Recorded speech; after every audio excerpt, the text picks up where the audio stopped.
हरियाणा में हो रहे विधानसभा चुनाव को लेकर आज अरविंद केजरीवाल ने हरियाणा के भिवानी में चुनावी सभा को संबोधित किया।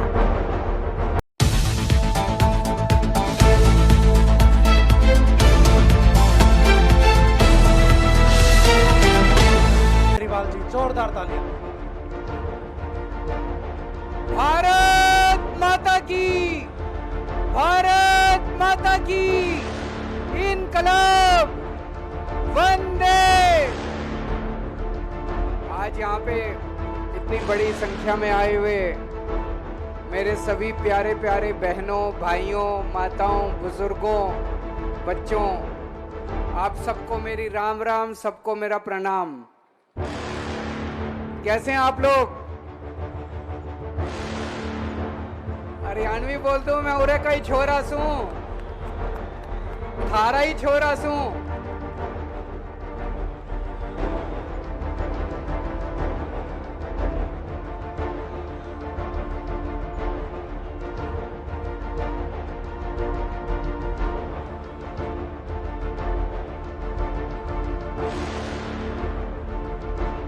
आज आप लोगों के बीच में आके मुझे बहुत अच्छा लग रहा है।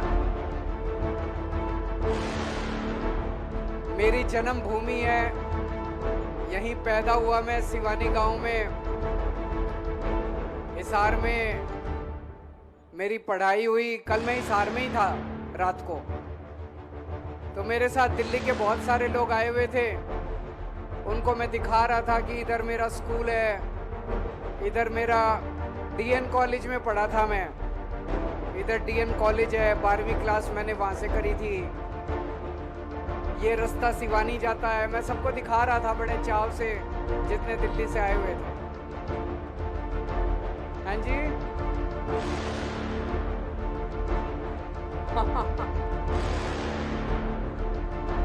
आज आप सब लोगों के बीच में आके अच्छा लग रहा है। सारे एक तरह से मेरे चाचे, ताऊ, बुआ, दादी, दादाजी, आप सारे मेरे रिश्तेदार हो। अपने लोगों के बीच में हमेशा आके आदमी को अच्छा लगता है। इन लोगों ने मेरे को गिरफ्तार कर लिया। अभी कुछ दिन पहले छूट के आया हूं। जेल में बहुत इन्होंने तंग किया मेरे को, तरह तरह से यातनाएं दी, मेरी दवाई बंद कर दी। शुगर का मरीज हूं, रोज इंसुलिन के 4 इंजेक्शन लगते हैं मेरे को। इन्होंने मेरे इंजेक्शन बंद कर दिए 15 दिन। कोर्ट में जाके कोर्ट से ऑर्डर लेके आया, तब मेरे इंजेक्शन लगने चालू हुए। इस बार जवाब देना भाई साहब। ये लोग मेरे को तोड़ना चाहते थे, लेकिन मैं मोदी जी को कहना चाहता हूं, मैं हरियाणा का हूं। पूरी दुनिया में कोई भी टूट सकता, हरियाणा का आदमी नहीं टूट सकता। कुछ भी कर सकते हो, केजरीवाल को नहीं तोड़ सकते। और हरियाणा का भी, सिवानी का हूं मैं, सिवानी का हूं, आप मेरे को नहीं तोड़ सकते। एक चीज और है भाई साहब, हरियाणा से मैं पढ़ने के लिए आईआईटी खड़गपुर इंजीनियरिंग करने के लिए गया। वहां से फिर इनकम टैक्स में नौकरी लग गई, इनकम टैक्स में कमिश्नर बन के दिल्ली गया। सिवानी का, हरियाणा का नाम आपके बेटे ने पूरी दुनिया में चमकाया है। आपका सीना चौड़ा कर दिया मैंने, आपका सर झुकने नहीं दिया मैंने। आपके बेटे ने दिल्ली जीती, आपके बेटे ने पंजाब जीता। अब ये हरियाणा दिल्ली और पंजाब के बीच में ही है। एक मौका अपने बेटे को दे दो, हरियाणा में भी मौका दो। दिल्ली में और पंजाब में जितना काम करा है भाई साहब, आजादी के 75 साल बाद इतनी सरकारें आई देश में, इतनी पार्टियां आई, इतने नेता आए, किसी ने ऐसा काम करके नहीं दिखाया जो आपके बेटे ने दिल्ली और पंजाब में कर दिया। दिल्ली में 2014 में 15 में मेरी सरकार बनी, 8-8 घंटे पावर कट लगते थे, बिजली जाया करती थी, पूरी पूरी रात बिजली नहीं आती थी। आज 24 घंटे बिजली आती है दिल्ली के अंदर। इन्वर्टर की दुकान बंद हो गई, जनरेटर की दुकान बंद हो गई, 24 घंटे बिजली आती है और फ्री बिजली आती है। बिजली का बिल 0 आता है लोगों का। हरियाणा में खूब महंगी है कि नहीं है? बहुत महंगी बिजली है हरियाणा के अंदर। 0 बिजली चाहिए, 0 बिजली का बिल चाहिए कि नहीं चाहिए? केजरीवाल कर सकता है बस, और कोई नहीं कर सकता। ये सारे आएंगे, अब ये मेरी नकल करते हैं दूसरी पार्टी वाले। हम कोई कहता हम 200 यूनिट बिजली फ्री देंगे, हम 300 कुछ ना देवे। ये सब बेवकूफ बनावे, सब बेवकूफ बना रहे हैं। कोई 1 यूनिट, ये दूसरी पार्टी वाले आते हैं, इनको बोलो दूसरी जगह तुम्हारी सरकार है, वहां करके दिखाओ। दूसरी जगह करके क्यों नहीं दिखाते? इनकी इतनी दूसरे राज्यों में सरकार है, इतनी महंगी बिजली है, केवल दिल्ली और पंजाब में है जहां पे बिजली फ्री है। इन्होंने मेरे को क्यों गिरफ्तार करा? मेरा कसूर क्या था? 10 साल से दिल्ली का मुख्यमंत्री हूं, 10 साल से पूरी ईमानदारी के साथ दिल्ली के लोगों की सेवा कर रहा था। बिजली फ्री कर दी, शानदार स्कूल बना दिए गरीबों के बच्चों के लिए, इतने शानदार स्कूल है भाई साहब। अब अमीर आदमी भी अपने बच्चों को दिल्ली के अंदर प्राइवेट से निकाल निकाल के सरकारी स्कूल में भर्ती करा रहे हैं। आपसे पूछना चाहता हूं, इनकी हरियाणा में सरकार, गुजरात में सरकार, मध्य प्रदेश में सरकार, राजस्थान में सरकार, छत्तीसगढ़ में सरकार, उत्तर प्रदेश, 22 राज्यों में बीजेपी की सरकार है। हर जगह बिजली इतनी महंगी है। हमारी 2 राज्यों में सरकार है, दोनों में बिजली फ्री है।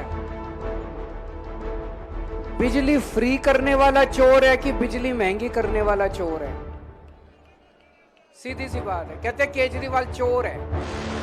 सीधी सी बात है, अगर मैं चोर होता, दिल्ली में 3000 करोड़ रुपए खर्च करते हैं हम लोगों को फ्री बिजली देने के लिए। अगर मैं चोर होता, मेरे को बिजली फ्री करने की क्या जरूरत थी? 3000 करोड़ रुपए जेब में डाल लेता, मजे करता, स्विस बैंक में रख लेता। मेरे बैंक का सीबीआई वाले आए मेरे घर, मेरे बैंक अकाउंट देखने लगे, मनीष सिसोदिया के गए, उसके लॉकर दे, कुछ नहीं मिला हमारे, ना बैंक अकाउंट भी खाली, मनीष सिसोदिया के लॉकर भी खाली। 10 साल में आपके बेटे ने केवल इज्जत और ईमानदारी कमाई है, पैसा नहीं कमाया। दिल्ली में इतने शानदार सरकारी अस्पताल बना दिए, सबका इलाज मुफ्त कर दिया, मोहल्ला क्लिनिक, गली गली में मोहल्ला क्लिनिक बना दिया। 5 रुपए की गोली हो वो भी फ्री, और अगर 20-25 लाख रुपए का ऑपरेशन होगा वो भी फ्री। सारा इलाज मुफ्त कर दिया मैंने। बुजुर्गों को तीर्थ यात्रा करवा रहे हैं।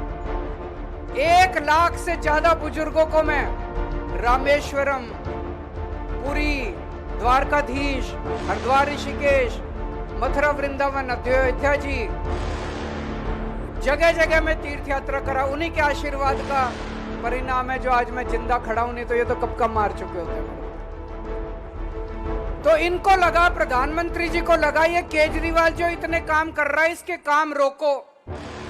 पहले ये दिल्ली जीत गया, फिर ये पंजाब जीत गया, अब ये हरियाणा जीत जाएगा, फिर दूसरे राज्य। इसके काम रोको, इसकी ईमानदारी पे चोट करो, इसको बेईमान साबित करो। तो उन्होंने, प्रधानमंत्री जी ने एक षड्यंत्र रचा, एक फर्जी केस बनाया, और फर्जी केस में इसने हमारे सारे नेताओं को जेल में डाल दिया। बोले केजरीवाल चोर, केजरीवाल भ्रष्टाचारी, केजरीवाल बदमाश, केजरीवाल ये, केजरीवाल। 5 महीने में जेल में रहा, अभी जेल से बाहर आया हूं, दिल्ली में घूम रहा हूं। भाई साहब, दिल्ली का एक भी आदमी नहीं कहता कि केजरीवाल चोर है। सब कहते हैं केजरीवाल कुछ भी हो सकता है, बेईमान नहीं हो सकता केजरीवाल। बाहर निकल के मैंने इस्तीफा दे दिया। लोगों को बड़ा आश्चर्य हुआ, केजरीवाल ने इस्तीफा क्यों दे दिया? मैंने कहा मैं इस लांछन के साथ नहीं जी सकता, इस कलंक के साथ नहीं जी सकता जो इन्होंने मुझे जेल भेजा, इन्होंने मेरे ऊपर कीचड़ फेंका, केजरीवाल चोर है।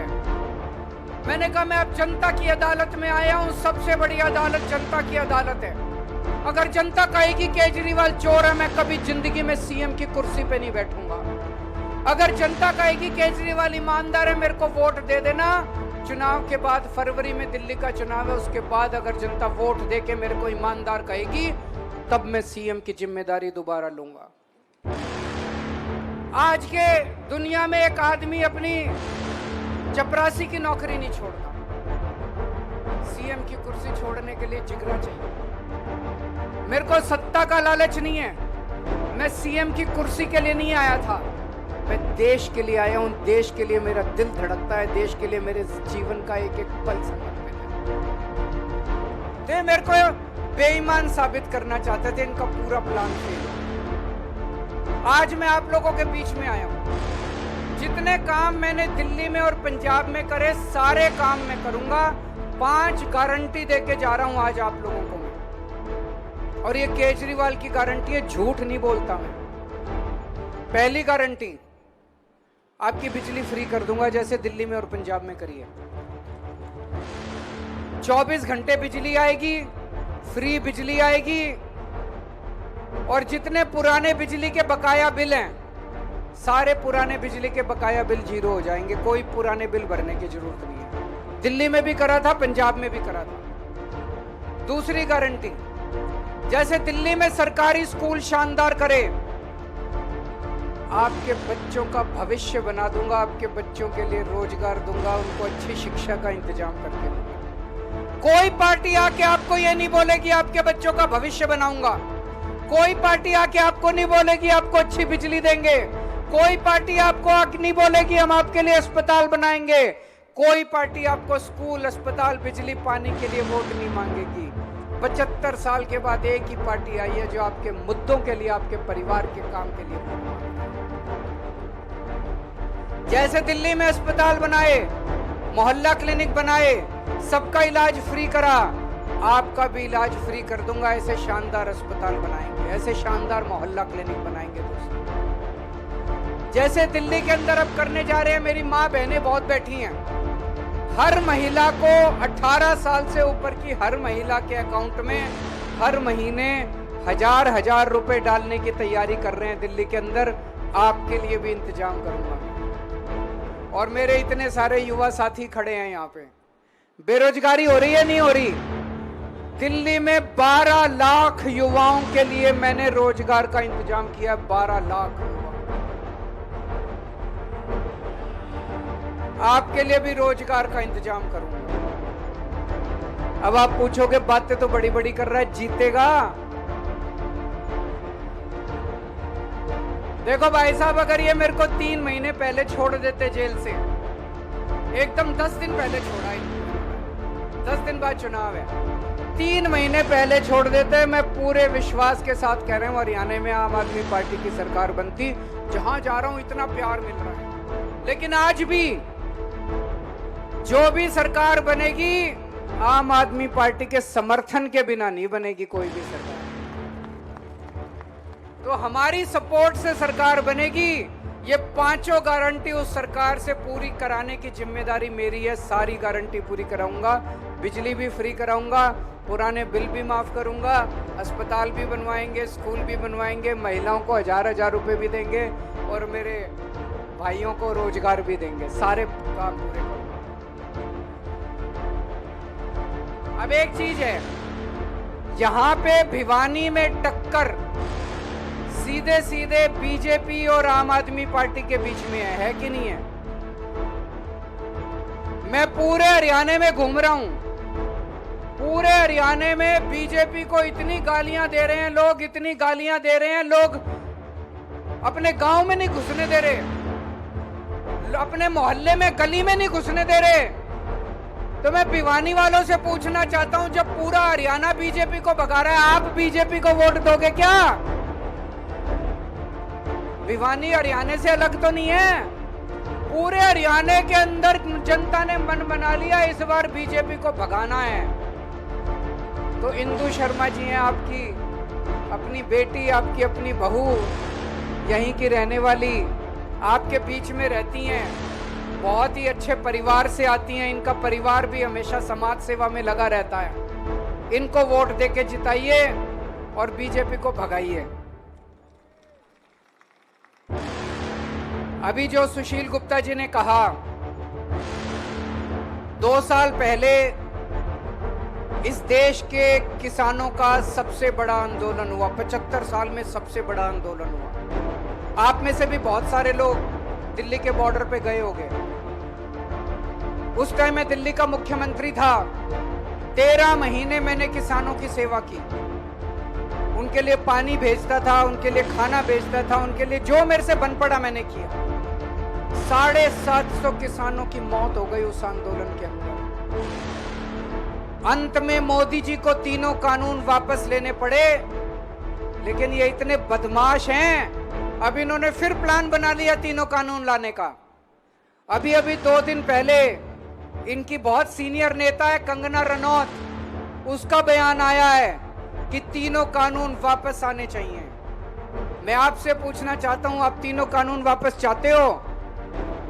ये फिर से प्लानिंग कर रही है बीजेपी, इन पे भरोसा मत करना बिल्कुल। उस टाइम चुनाव की इनको मजबूरी थी, जिसकी वजह से इन्होंने तीनों कानून वापस लिए थे। अब ये तीनों कानून वापस लाने की प्लानिंग कर रही है। वोट डालने जिस दिन जाओ, उस दिन ऐसा बटन दबाना कि जिंदगी भर बीजेपी वाले याद रखें कि तीनों कानून वापस नहीं लाने।